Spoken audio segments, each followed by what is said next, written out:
Electricity came early to Palampur. Its major impact was to transform the system of irrigation. Persian wheels were till then used by farmers to draw water from the wells and irrigate small fields. This is a quote from Class 9th NCERT, Economics Chapter 1, Village of Palampur.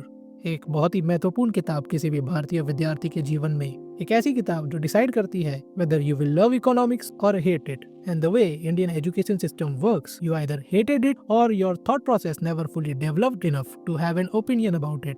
Can't think, therefore can't give a shit. CBSE have my permission to use this as their motto.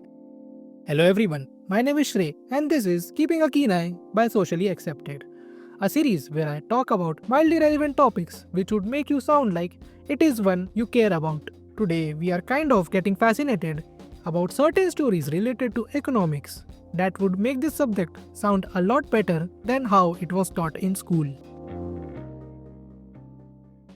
Moving past the boring monstrosity that school education is, let's try to love economics today.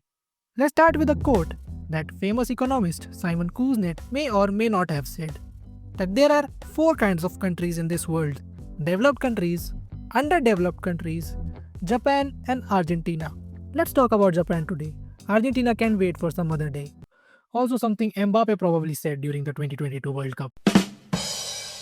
Anyway, if you ever got into any conversation with someone who likes to boast about how cool Japan is और उनकी knowledge anime से ऊपर जाती है, then you may have heard them say कि Japan में bank में पैसे जमा करने के लिए लोग बैंक को ही एक्स्ट्रा पैसे देते हैं. That happened in 2016 जब बैंक ऑफ जापान ने negative interest rate policy introduce करी थी, जिसका मतलब अदर बैंक्स हैव टू पे अ फी to their central bank, that is Bank of Japan, to hold excess money with themselves. But how did we get here? Let's go a bit back in time. After the incidents of World War II, Japan started to have a comeback. But we will not discuss that. Success के बारे में बात करने में कोई मजा नहीं है. Human nature is कि हम दूसरों के downfall के मजे लेते हैं. Which kind of has been Japan's story for last 3 decades.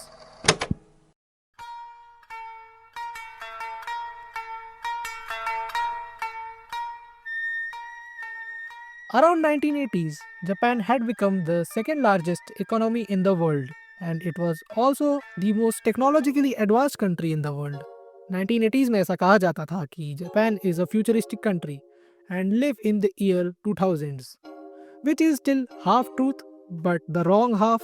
Japan is no longer a futuristic country and is still stuck in 2000s. We all know inflation is not a good thing. हम सबको पसंद आएगा कि अगर कभी किसी चीज का दाम बढ़े ही ना, बट टर्न्स आउट अगर चीजों के दाम जरूरत से ज्यादा सस्ते हो जाए, it is also not a good thing for the economy, which is exactly what happened in Japan in early 90s. It is the phenomena called debt deflation. So Japan's economic boom till 1989 was mainly credited to its low interest rates. That means it is easy to take out a loan or buy things on a credit card. All this makes easier to start a business, buy a house or just party all night. The consumption rate was very high और उसको meet करने के लिए production rate भी बहुत ज़्यादा थी और उस प्रोडक्शन के लिए बहुत सारे लोग चाहिए होंगे, which means Japan's employment rate was also very high. So debt deflation, as the term suggests, is deflation, मतलब चीज़ों का सस्ता होना, and that is happening due to the rising debt. So in 1989 bank of Japan ने interest rates increase कर दिए, मतलब अब लोन लेना उतना आसान नहीं रहा. This impacted the housing market. लोग हाई इंटरेस्ट रेट पे लोन्स अफोर्ड नहीं कर सकते थे, जिसकी वजह से घरों की डिमांड कम पड़ गई और रियल एस्टेट वैल्यू डाउन चली गई. This also impacted the existing home owners, जिन्होंने ये सोच के घर लिया था कि इसको फ्यूचर में बेच के प्रॉफिट कमाएंगे और जिस लोन पे घर लिया है उसको रीपे कर देंगे. But now that wasn't possible क्योंकि property rates are going down and now you are making a loss on your investment. Now that you need to repay the loan, आपको अपने दूसरे खर्चे कम करने पड़ेंगे. अब जो बात करी थी उसका बिल्कुल उल्टा हो रहा है. अगर लोग कंज्यूम कम करेंगे, which means there will be less demand in the market, और उसकी वजह से प्रोडक्ट्स की प्राइसेस कम पड़ जाएंगी, which is exactly what is debt deflation. During the research for this episode, I realized economists hate when somebody oversimplifies. They don't like कि आम इंसान गलती से कुछ सीख जाए. This episode is an economist's nightmare. So now that the prices are down, which means businesses को कम profit होगा और वो profit maximize करने के लिए कॉस्ट कटिंग करेंगे। The first step to cut cost in any business is to downsize, that is they take jobs away from the people. तो अब जब लोगों के पास जॉब्स नहीं होंगी तो वो अपना कंजम्पशन और कम कर देंगे, और जिनके पास जॉब्स है वो भी कॉशियस हो जाएंगे कि उनकी कब चली जाए पता नहीं, तो वो भी फालतू के खर्चे कम कर देंगे। On the top of that, now the prices are low, people would wait for them to go even lower, thus expecting more deflation. This is what we know as deflation spiral, the main character of Japan's economic crisis. So when it comes to anything non-essential, people are not buying them. Essentials like groceries and clothing तो regular basis पर खरीदी जा रही हैं. But let's say you are thinking of buying a new TV or a new car. You will not, because there is deflation in the market. You will wait for prices to go even lower. It is like how you wait for Diwali sale to make a big purchase. Except in this situation, the discounts are not festive. They are the force of economic situation. An economy usually works on a certain level of expectation for inflation.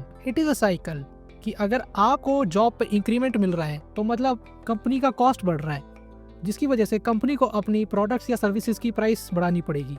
And if every business does that, this will lead to inflation, and that's how economies grow. So when Bank of Japan tried to revive the economy by again lowering the interest rates, this did not work out for them, क्योंकि अब लोग inflation expect ही नहीं कर रहे हैं. This is what we know as stagnation of the economy.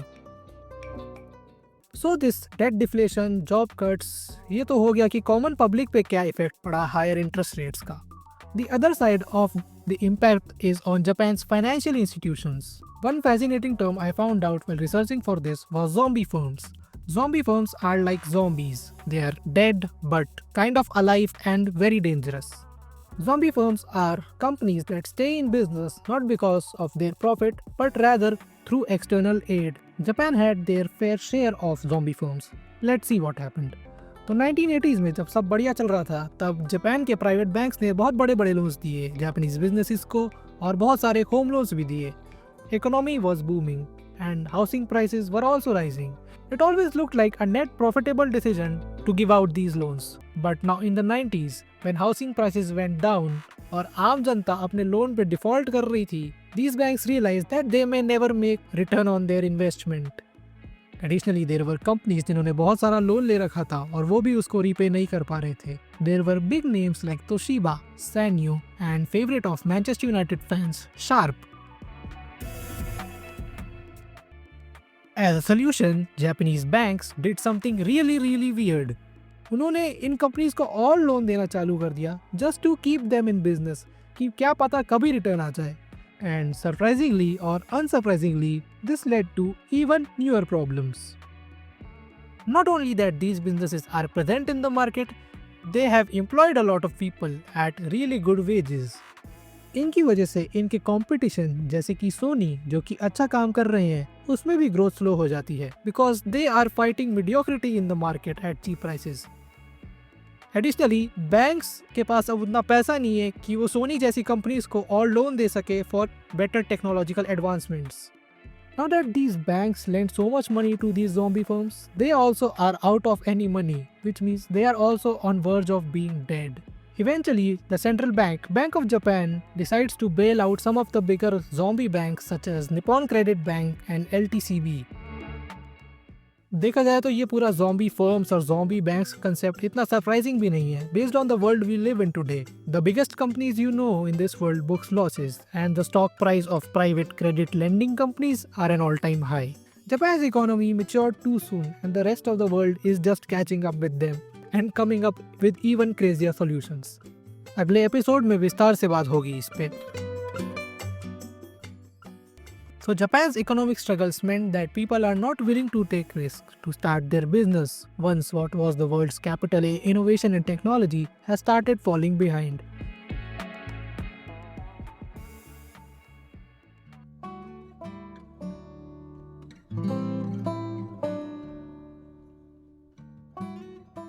One of the pros of Japanese culture is that it values quality of life, discipline, and respect for their work. The policies in Japan gives its employees job security and it has one of the highest employment rates in the world. पर Japanese culture में कुछ खामियां भी है, जैसे कि it treats work as worship. So for a long period of time, it had the most number of working hours in the world. That means youth never had time for themselves and missed out on other aspects of life, जैसे कि having kids and raising a family. जिससे कि आज के दिन में Japan में ageing population और लो बर्थ रेट की बहुत बड़ी प्रॉब्लम्स दिखाई देती है. It is a very discussed topic in 2025 with other countries like Russia and South Korea are also now going through the same experience. India में भी इस साल से population is increasing with decreasing rates and the population decline is expected to hit around 2050. Although Japan changed its work-life balance related laws in 2018, the country now has a massive old age population to take care of, and the other primary focus being maintaining the quality of life means major part of youth does not really prioritize on having children. Less children and declining population would mean that the economy will have to readjust and it will simply just not show growing numbers. The whole discussion of Japan's stagnation of the economy, aging population, lower birth rate, focus on quality of life makes you ask some philosophical questions. Like, what is the entire point of growing an economy? Who is this GDP for that every country is trying to hit larger numbers every year? It is like you're playing an MMORPG game like World of Warcraft, Clash of Clans और RuneScape, जिसमें आपने मेहनत करके अपना base setup किया है, पूरा गांव बसाया है. You have all sorts of elements in the game, money, weapon, food, troops. You have maxed out this and you have played this game every single day for 20 years. But now you see कि अब उतने लोग खेल ही नहीं रहे हैं, which means you do not need to be flushed on such resources. Even someone who has half of your resources is also a very strong player. But that is a game. The resources there are infinite. In the real world, resources are finite. So if the population shrinks over time, the whole economy and workforce will shrink. Doesn't that actually changes the bar for what is rich at first place? Is the whole point of GDP is to grow forever and ever without losing its value? If the focus is on having good life for your citizens, the end result might not show in tall bar charts. And if your focus is to show taller bar charts, maybe your priorities lie somewhere else. More on that in part 2.